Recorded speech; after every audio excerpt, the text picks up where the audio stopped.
Halo semuanya, Assalamualaikum warahmatullahi wabarakatuh. Saya Saniatul Hasanah, mahasiswi dari Universitas Islam Negeri Syekh M. Jamil Jambe, Bukit Tinggi. Di sini saya akan menjelaskan tentang PowerPoint yang saya buat untuk memenuhi ujian akhir semester saya, yaitu dengan mata kuliah Organisasi dan Arsitektur Komputer. Di sini saya akan membahas tentang dukungan sistem operasi, di mana saya akan membahas 5 poin. Yang pertama itu pengertian dari sistem operasi, yang kedua fungsi dari sistem operasi, yang ketiga layanan sistem operasi, yang keempat jenis sistem operasi, dan yang kelima itu level penjadwalan dari sistem operasi tersebut. Nah, poin yang pertama yaitu tentang pengertian sistem operasi.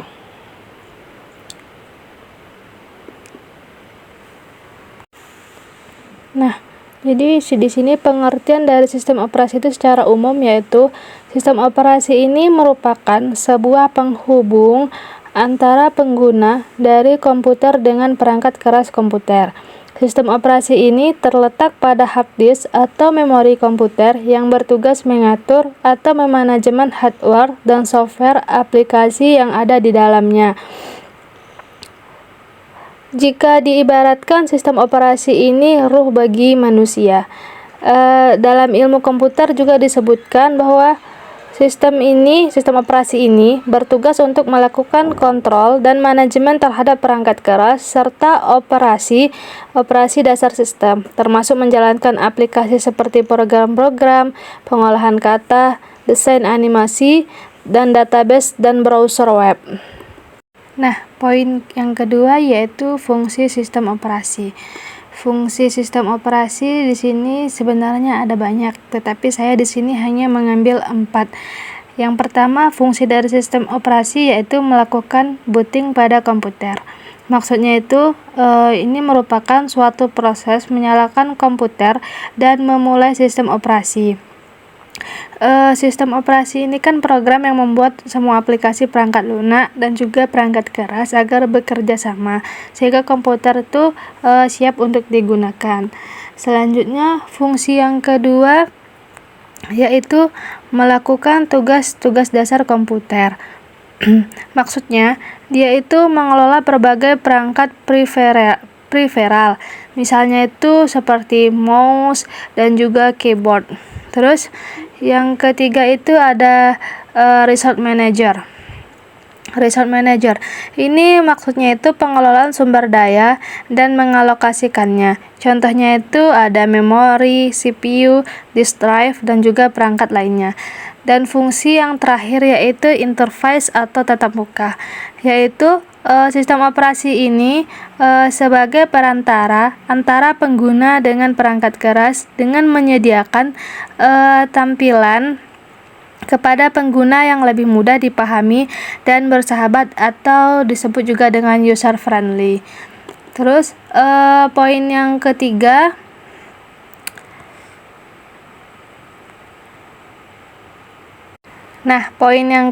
yaitu layanan dari sistem operasi. Layanan dari sistem operasi ini ada banyak. Yang di sini saya mengambil ada 5 layanan dari sistem operasi. Yang pertama yaitu tentang eksekusi program. Maksudnya itu sistem operasi ini mereload program ke memori dan menjalankannya ke RAM. Terus layanan dari sistem operasi yang kedua yaitu operasi I/O. Sistem operasi ini penggunanya tidak bisa mengontrol I/O secara langsung. Untuk efisiensi dan keamanan, sistem harus bisa menyediakan mekanisme untuk melakukan operasi I/O. Selanjutnya, layanan yang ketiga yaitu manipulasi sistem berkas, di mana sistem operasi ini membaca, menulis, membuat, dan juga menghapus file. Yang selanjutnya yaitu layanan komunikasi.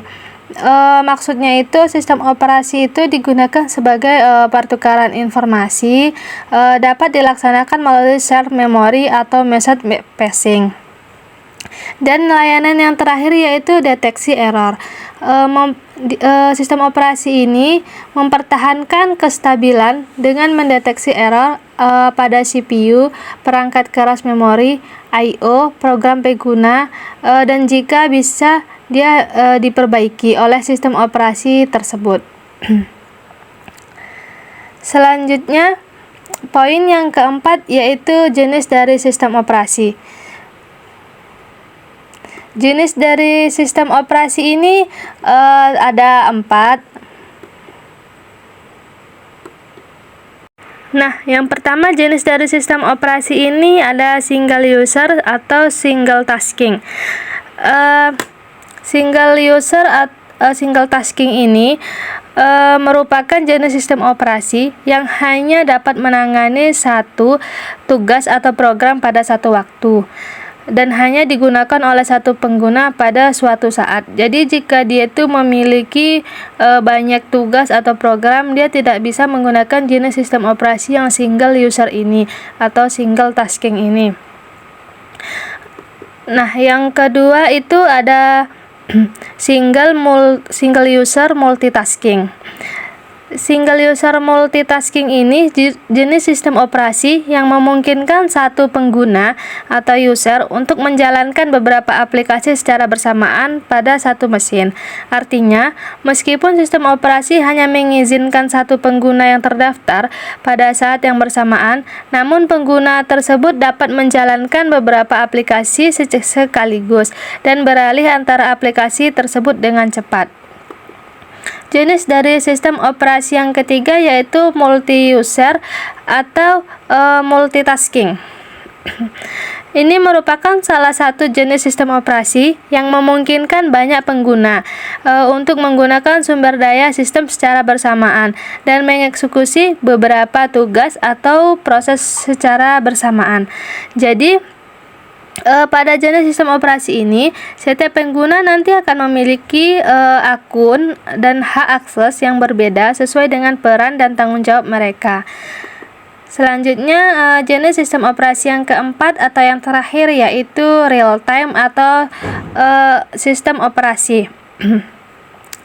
Jenis sistem operasi ini didesain khusus untuk menangani aplikasi yang memerlukan waktu respon yang sangat cepat dan terjamin.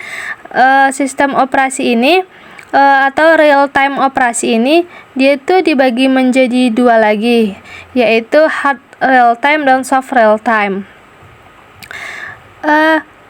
Jenis sistem operasi yang terakhir ini, real time ini, dia itu memiliki karakter khusus yang membedakan dari jenis-jenis yang lainnya, yaitu jenis-jenis user, single user, terus multitasking dan juga multi user ini, dimana dia itu didukung oleh scheduling periodik dan aperiodic. Terus dia itu waktu responnya itu singkat dan juga tetap, dan ada juga karakteristik lainnya dimana dia itu jenis sistem operasi ini kayaknya itu lebih efisien gitu untuk digunakan. Terus poin yang kelima itu ada level penjadwalan.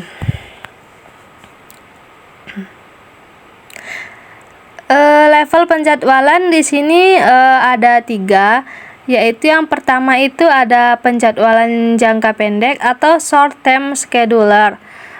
Ini maksudnya penjadwalan ini bertugas untuk menjadwalkan atau mengalokasikan pemrosesan di antara proses-proses ready di memori utama. Penjadwalan jangka pendek ini digunakan untuk memilih di antara proses-proses yang siap dieksekusi. Kemudian proses tersebut atau salah satunya itu dialokasikan ke CPU. Short term scheduler juga digunakan untuk memilih proses baru untuk CPU. Terus level yang kedua itu ada penjadwalan jangka menengah atau medium term scheduler. Maksudnya itu penjadwalan jangka menengah ini menangani proses-proses swapping. Jadi dia itu aktivitas pemindahan proses yang tertunda dari memori utama ke memori sekunder. Selanjutnya level penjadwalannya yaitu penjadwalan jangka panjang atau long term scheduler. Maksudnya itu batch biasanya ini proses-proses dengan penggunaan sumber daya yang intensif. Terus dia itu waktu pemrosesan memori, perangkat, input dan juga output. Program-program ini berprioritas rendah digunakan sebagai pengisi agar pemrosesan sibuk selama periode aktivitas job-job interaktif itu rendah. Sekian materi yang saya bawakan tentang dukungan sistem operasi. Jika ada salah kata, saya memohon maaf. Saya akhiri. Wabillahi taufiq wal hidayah. Wassalamualaikum warahmatullahi wabarakatuh.